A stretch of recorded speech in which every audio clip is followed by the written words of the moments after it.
మీకు అవసరమైనది ఏంటో అదే చూడండి. మీకు అవసరమైనది ఒకటే, అదేంటంటే దేవుని ఎరగాల్సిన విధంలో ఎరగటం. దేవుని గురించిన తెలివి నీకు లేకపోతే నువ్వు నశించిపోతావు. యేసుక్రీస్తు గురించి ఎరగటాని కోసం, యేసును తెలుసుకోవటానికి కోసం నీ జీవితాన్ని, నీ సమయాన్ని, నీ ధనాన్ని ఖర్చు పెట్టడం ఎంత మాత్రము తప్పు కాదు. యేసుక్రీస్తును ఎరగటానికి కోసం నువ్వు ఎంత సమయాన్ని, ఎంత టయాన్ని నువ్వు ఇస్తున్నావో, ఖర్చు పెడుతున్నావో నాకు తెలియదు. మీరందరూ ఎన్ని సంవత్సరాలుగా ప్రభును సేవిస్తూ ఉన్నారు. నేనైతే నా బాల్యం నుండి ప్రభును సేవిస్తూ ఉన్నాను.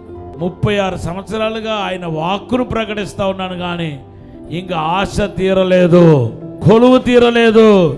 ఇంకా ఇంకా ఇంకా మాట్లాడాలని అనిపిస్తుంది.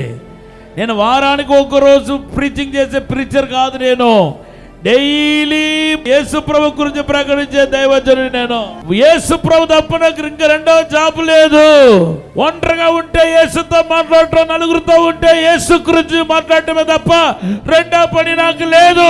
ఆయన కొలువు తీరలేదు.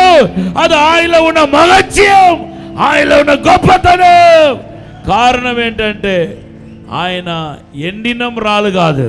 సంవత్సరాలు జరిగినా, రోజులు జరిగినా పచ్చని చెట్టు ఆయన.